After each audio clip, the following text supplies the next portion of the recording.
मुख्यमंत्री मनोहर लाल ने कहा, महेंद्रगढ़ जिले के ऐतिहासिक स्थलों को पर्यटन स्थलों के रूप में किया जाएगा विकसित, लाया जाएगा विश्व मानचित्र पर।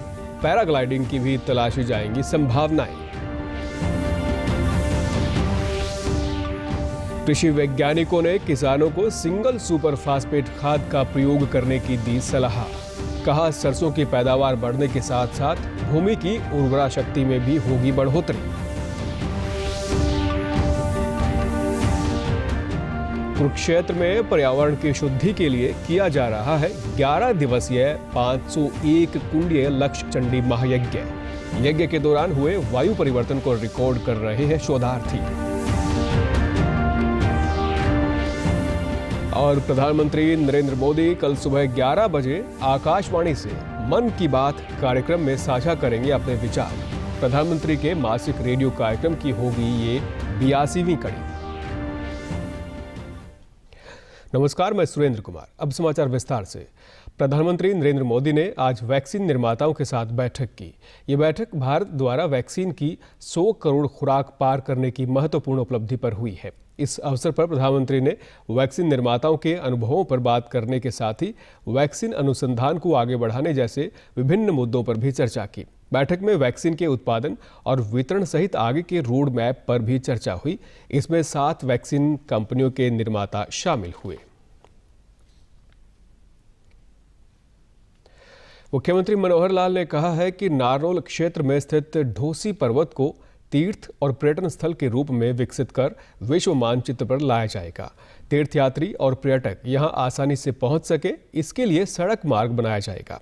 मुख्यमंत्री ने आज नारनौल में ढोसी पर्वत के दौरे के बाद आयोजित कार्यक्रम में कहा कि कुलताजपुर गांव की तरफ से PPP मॉडल पर रोप वे बनाया जाएगा।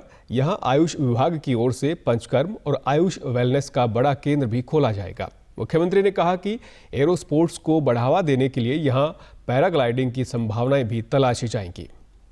इसके बारे में आज ये बताया गया कि 10,000 वर्ष पुराना इसका इतिहास है। इस ऐतिहासिक स्थान को विकसित किया जाए, इसके लिए आज मैं स्वयं देखने के लिए आया हूँ। हमने अपने डिपार्टमेंट्स है, उसमें टूरिज्म डिपार्टमेंट है, PWD डिपार्टमेंट है, हमारे DC सब खुद आए हैं, हर एक विभाग को, आयुष के लोगों को भी हमने संपर्क किया है। सभी विभाग मिल करके इस स्थान को विकसित करेंगे और निश्चित रूप से देश और दुनिया के लोगों का यहाँ आना जाना होगा तो यहाँ के लोगों को भी बहुत आर्थिक लाभ होने वाला है। स्थानीय निवासियों ने मुख्यमंत्री की घोषणाओं का स्वागत करते हुए कहा कि पर्यटन केंद्र बनने से यहां के लोगों को रोजगार मिलेगा और यहां पर विदेशी सैलानी भी आएंगे। बड़े ही सौभाग्य की बात है और ये जो पर्यटक स्थल के रूप में जो ढोसी धाम पर विकसित हो रहा है, इसके लिए बड़े ही सौभाग्य की बात है हमारे लिए, जिससे हमारे आसपास के क्षेत्र के लोगों को, युवाओं को रोजगार मिलेगा। गाँव में बिजली पानी की पूरी व्यवस्था होगी। बहुत आभारी उनका है और हमारा काम चमन बन जाएगा, बिजली पानी की सुविधा हो जाएगी यहाँ पर है जी, और रोजगार के साधन खुलेंगे। हम गरीब आदमियों के लिए भी रोजगार मिलेगा सर जी। अगर पर्यटक स्थल बनाते हैं तो चिमन ऋषि का धाम बड़ा ऋषि मुनियों की भूमि है। ये गांव के लिए, एरिया के लिए बड़ी शोभा की बात रहेगी और बड़ा जो है यहाँ सब चीज़ों का विकास होगा और मुख्यमंत्री का बड़ा बड़ा धन्यवाद होगा अगर यहाँ का पर्यटक स्थल बनाकर जो है यहाँ की सारी सुविधाएं पर्यटकों के लिए करते हैं। च्यवनप्राश की जड़ी बूटियाँ भूमंडल पर कहीं भी उपलब्ध नहीं हुई, इसी पर्वत के ऊपर प्राप्त हुई थी और पहले च्यवनप्राश चमन ऋषि को खिलाई गई थी, इसीलिए उसका नाम च्यवनप्राश रखा गया था। हमें उम्मीद है, आशा भी है कि हमारे यहाँ खूब चौमुखी विकास होगा।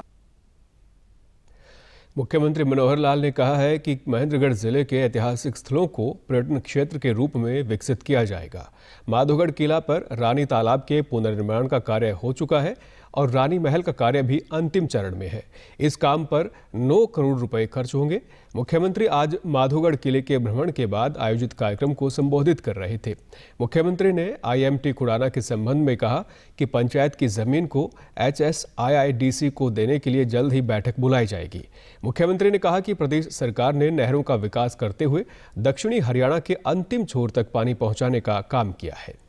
ये आज का मुख्य उद्देश्य ढोसी का जो तीर्थ स्थान है उसको कैसे विकसित किया जाए और ये जो काम पहले से अपने इस माधोगढ़ के किले पर चल रहा है या जो यहाँ रानी के महल का जो काम हो रहा है, रानी तालाब भी यहाँ बन चुका है, तो इन सबके विकास में और हम क्या कर सकते हैं उसका एक मूल्यांकन करने के लिए मैं आया हूँ ताकि टूरिस्ट यहाँ ज़्यादा आए।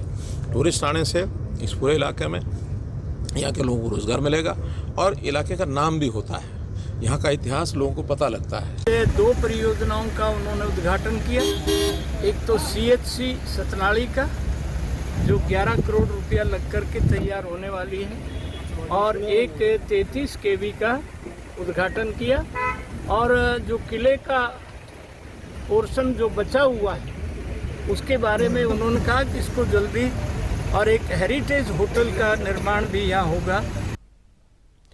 भिवानी के कृषि वैज्ञानिकों ने किसानों को DAP के स्थान पर सस्ती व आसानी से उपलब्ध होने वाले सिंगल सुपर फास्फेट खाद का प्रयोग करने की सलाह दी है।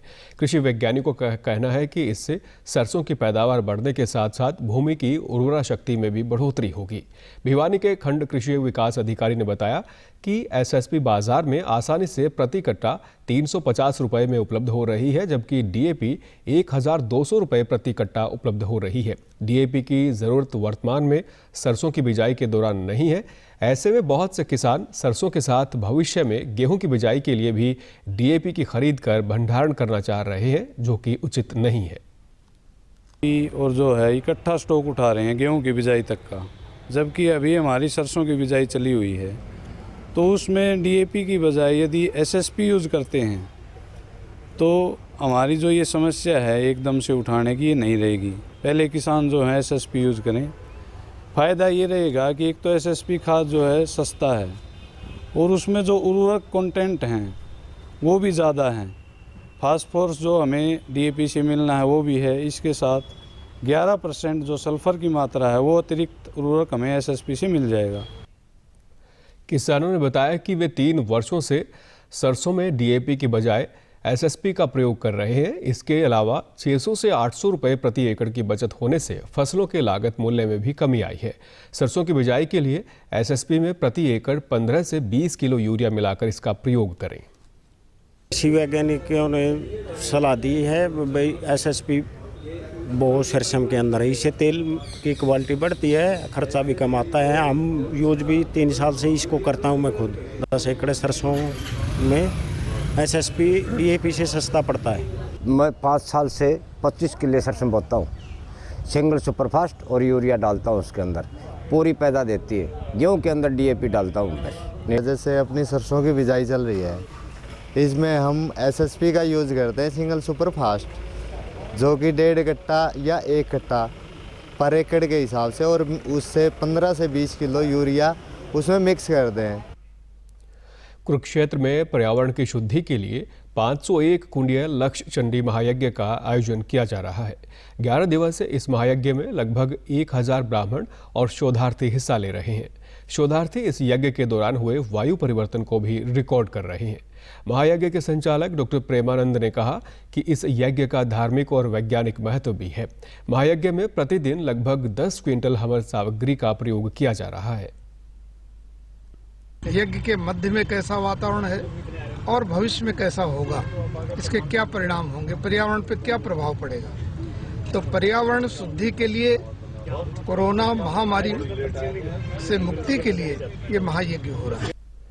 दक्षिण कोरिया के विश्वविद्यालय के प्रोफेसर राजेश राज ने कहा कि हमने यज्ञ स्थल के आसपास अनेक उपकरण लगाए हैं जो यज्ञ से पहले और बाद में हवा में हुए बदलाव को रिकॉर्ड करेंगे। पर्यावरणविद रेणुका ने कहा कि भारतीय सभ्यता, संस्कृति और योग ने विश्व में एक पहचान कायम की है। अब हमारा ये प्रयास होना चाहिए कि यज्ञ का महत्व भी पूरी दुनिया स्वीकार करे, क्योंकि यज्ञ किसी एक व्यक्ति या समुदाय के लिए ना होकर मानव मात्र के कल्याण के लिए है। वायु में, पॉल्यूशन में या उस अलग अलग गैस के जो भी उसमें क्या परिवर्तन हो रहा है उसके डाटाज हम लोग कंटिन्यूस रख रहे हैं। हर पल हर क्षण हम लोग बदलते हुए गैसेस लेवल्स को देख रहे हैं, उनके परसेंटेज को वर्कआउट कर रहे हैं। इसके अलावा जब यज्ञ हवन होता है तो विशेष रूप से क्या परिवर्तन होता है उसको हम लोग नोट डाउन कर रहे हैं। दूसरा, पर क्यूबिक मीटर में बैक्टीरियल लेवल पे क्या चेंजेस आ रहे हैं, क्या फंगल, बैक्टीरिया या वायरस उसमें कोई परिवर्तन आ रहा है, इस बात को हम लोग नोटिस कर रहे हैं, जो कि आगे चल के हमें कई बीमारी, महामारियों के लिए एक अच्छा शोध मिल सकता है। हमारा उद्देश्य यही है कि जिस तरीके से योग को पूरे विश्व ने जाना है, अपनाया है, पहचाना है, इसी तरीके से यज्ञ को भी अपनाएं। यज्ञ कोई किसी धार्मिक स्पिरिचुअल उससे ना जोड़ के देखे। ये पूरी ह्यूमैनिटी के लिए और पर्यावरण की दृष्टि से जीव जंतु के लिए बहुत ही लाभकारक है। प्रधानमंत्री नरेंद्र मोदी कल सुबह 11 बजे आकाशवाणी से मन की बात कार्यक्रम में अपने विचार साझा करेंगे। प्रधानमंत्री के मासिक रेडियो कार्यक्रम की ये 82वीं कड़ी होगी। मन की बात कार्यक्रम आकाशवाणी और दूरदर्शन के समूचे नेटवर्क पर प्रसारित होगा। ये आकाशवाणी समाचार की वेबसाइट और news on AIR mobile app पर भी उपलब्ध रहेगा। आकाशवाणी समाचार, DD न्यूज़, प्रधानमंत्री कार्यालय और सूचना एवं प्रसारण मंत्रालय के YouTube चैनल्स पर इसका सीधा प्रसारण होगा। आकाशवाणी से हिंदी प्रसारण के तुरंत बाद मन की बात कार्यक्रम प्रादेशिक भाषाओं में प्रसारित किया जाएगा और प्रादेशिक भाषाओं में इसे रात 8 बजे फिर से सुना जा सकेगा। DD न्यूज़ हरियाणा पर देश और प्रदेश से जुड़ी खबरों को विस्तार से जानने के लिए आप हमारे साथ फेसबुक, ट्विटर और यूट्यूब के माध्यम से भी जुड़ सकते हैं। हमसे जुड़ने के लिए आप हमारे सोशल मीडिया हैंडल को भी फॉलो कर सकते हैं। अब आप अपने मोबाइल फ़ोन से QR कोड स्कैन कर हमारे यूट्यूब चैनल पर सीधे पहुंच सकते हैं। मुख्यमंत्री मनोहर लाल ने परिवार पहचान पत्र के अंतर्गत जिन परिवारों की सत्यापित आय 1,80,000 रुपये प्रति वर्ष से कम है, ऐसे परिवारों के बच्चों को मुफ्त शिक्षा देने की घोषणा की है। मुख्यमंत्री ने पंचकुला में सुपर 100 कार्यक्रम के तहत सिविल सेवा परीक्षा और JEE एडवांस परीक्षा उत्तीर्ण करने वाले विद्यार्थियों को राज्य स्तरीय सम्मान समारोह में सम्मानित किया। मुख्यमंत्री ने समारोह में सिविल सेवा परीक्षा पास करने वाले विद्यार्थियों को बधाई देते हुए कहा कि आपको सेवा अवधि के दौरान विभिन्न क्षेत्रों में काम करने के मुख्य अवसर मिलेंगे। मुझे उम्मीद है कि आप अपने स्तर पर सर्वश्रेष्ठ प्रयास करेंगे और प्रदेश को गौरवान्वित महसूस करवाएंगे। चुन करके आए हुए बंधु, और इसी प्रकार से 29 जो हमारी जो सुपर 100 कार्यक्रम, इसमें JEE की परीक्षा पास करके आने वाले बंधु, इन सबको बहुत बहुत बधाई देता हूं मैं। और मैं आशा करता हूं कि हर साल ये संख्या अपनी बढ़ती रहे, ये प्रतिभा बढ़ती रहे। एडवांस प्रवेश परीक्षा उत्तीर्ण करने वाले 29 विद्यार्थियों का मनोबल बढ़ाते हुए मुख्यमंत्री ने कहा कि यदि किसी के पास प्रतिभा है तो कोई भी आपको अपने सपनों को पूरा करने से नहीं रोक सकता, फिर चाहे कोई ग्रामीण अंचल से ही क्यों ना हो।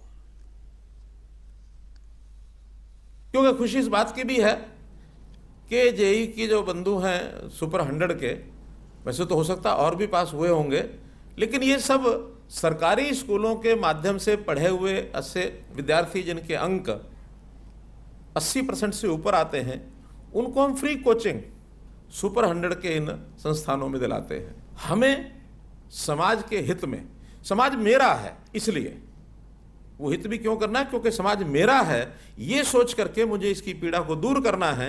उसके प्रति संवेदनशीलता, सेंसिटिविटीनेस, ये चाहिए।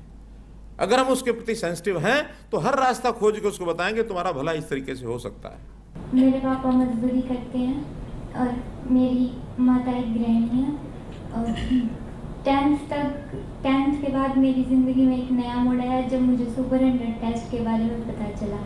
इससे पहले मुझे IIT के बारे में कुछ भी नहीं पता था। ये कहूँ कि मैंने इसका नाम भी नहीं सुना था और आज मैं वहाँ जा रही हूँ तो ये मेरे लिए एक बहुत बड़ी उपलब्धि है और इसका श्रेय हरियाणा सरकार और नवीन सबको जाता है। देश में कोविड-19 वैक्सीनेशन का आंकड़ा 100 करोड़ के पार पहुंचने का कैथल जिले के लोगों ने स्वागत किया है। जिला सिविल सर्जन ने कहा कि प्रधानमंत्री नरेंद्र मोदी के नेतृत्व में देश ने उल्लेखनीय उपलब्धि हासिल की है। देश के वैज्ञानिकों ने बहुत कम समय में स्वदेशी वैक्सीन विकसित की और देशवासियों को इस बीमारी से बचाने के लिए वैक्सीन निःशुल्क लगाई गई। इस महत्वपूर्ण उपलब्धि को हासिल करने में चिकित्सकों, नर्सों और अन्य स्वास्थ्य कर्मियों का भी अविस्मरणीय योगदान रहा है। 100 करोड़ आबादी को 275 दिन के अंदर वैक्सीनेशन लगना एक बहुत बड़ी अचीवमेंट है। कैथल क्षेत्र के अंदर 28 गांव ऐसे हैं जो पूरे कोविड वैक्सीनेशन 100% हो चुका है और हम आगे भी इसमें प्रयासरत हैं। हमारी प्रधानमंत्री जी की जो सोच थी कि सभी भारतवासियों को, सभी देशवासियों को मुफ्त वैक्सीन जो कोरोना की उन्होंने उपलब्ध कराई है, उनके अथक प्रयासों से हमारे देश में आज 100 करोड़ का आंकड़ा पार हो चुका है। इस वजह से स्वास्थ्य विभाग पूरा का पूरा हमारा बहुत ही गौरवान्वित महसूस कर रहा है। पूरे विश्व में WHO ने सबसे पहले जो है भारत की तारीफ की है। ये सारा जो श्रेय है हमारे भारत के यशस्वी प्रधानमंत्री श्रीमान नरेंद्र मोदी जी को जाता है। वैक्सीन लगवाने वाले लोगों ने कहा कि इस महामारी से बचाव के लिए सभी को वैक्सीन लगवानी ही चाहिए। इसका स्वास्थ्य पर कोई दुष्प्रभाव नहीं है। मैंने आज सेकंड डोज लगवाई है। मैं अपने आप को सेफ महसूस कर रही हूँ। मैं प्रधानमंत्री मोदी जी के धन्यवाद करना चाहती हूँ कि जो इन्होंने ये वैक्सीनेशन कैंप लगवा के सबको सेफ करवाया है। अपने 100 करोड़ वैक्सीनेशन का जो आंकड़ा पार कर चुके हैं, उसके लिए हम बहुत ही गर्व महसूस कर रहे हैं। प्रधानमंत्री जी की बहुत अच्छी सोच के कारण हम फ्री वैक्सीनेशन जो 100 करोड़ की वैक्सीनेशन हम कंप्लीट कर चुके हैं। भारत कोविड-19 के खिलाफ लड़ाई को मजबूत करने के लिए दुनिया का सबसे बड़ा टीकाकरण अभियान चला रहा है। केंद्रीय स्वास्थ्य परिवार कल्याण मंत्रालय के मुताबिक राष्ट्रव्यापी टीकाकरण अभियान के तहत देश में अब तक कोविड रोधी टीकों की 101 करोड़ 30 लाख से अधिक खुराक दी जा चुकी हैं। वहीं पिछले 24 घंटों में कोविड के 16,000 से अधिक नए मामले सामने आए हैं और 17,000 से अधिक मरीज उपचार करवाकर स्वस्थ हुए हैं। इससे स्वस्थ होने की दर बढ़कर 98.16% हो गई है। प्रदेश में भी कोरोना टीकाकरण का कार्य सुचारू रूप से चल रहा है। प्रदेश में अब तक कोरोना रोधी टीके की 2 करोड़ 52 लाख से अधिक खुराक दी जा चुकी है। प्रदेश में कोविड से 7,60,000 से अधिक लोग स्वस्थ हो चुके हैं, जबकि 99 मामले सक्रिय हैं। अंत में इस बुलेटिन के मुख्य समाचार एक बार फिर।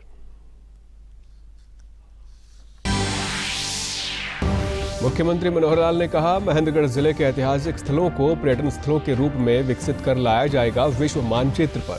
पैराग्लाइडिंग की भी तलाशी जाएंगी संभावनाएं। कृषि वैज्ञानिकों ने किसानों को सिंगल सुपर फास्फेट खाद का प्रयोग करने की दी सलाह।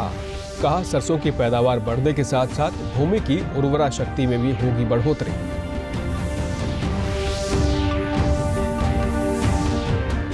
कुरुक्षेत्र में पर्यावरण की शुद्धि के लिए किया जा रहा है 11 दिवसीय 501 कुंडीय लक्ष्य चंडी महायज्ञ। यज्ञ के दौरान हुए वायु परिवर्तन को रिकॉर्ड कर रहे हैं शोधार्थी। और प्रधानमंत्री नरेंद्र मोदी कल सुबह 11 बजे आकाशवाणी से मन की बात कार्यक्रम में साझा करेंगे अपने विचार। प्रधानमंत्री के मासिक रेडियो कार्यक्रम की होगी ये 82वीं कड़ी। सभी दर्शकों से अपील है कि आप जब भी घर से बाहर निकलें तब मास्क जरूर पहनें, 2 गज की दूरी बनाए रखें और एक नियमित अंतराल पर अपने हाथ धोते रहें। अगर आप पात्र हैं तो टीकाकरण अवश्य करवाएं, तभी आप कोरोना महामारी से बच सकते हैं। आज के बुलेटिन में बस इतना ही। नमस्कार।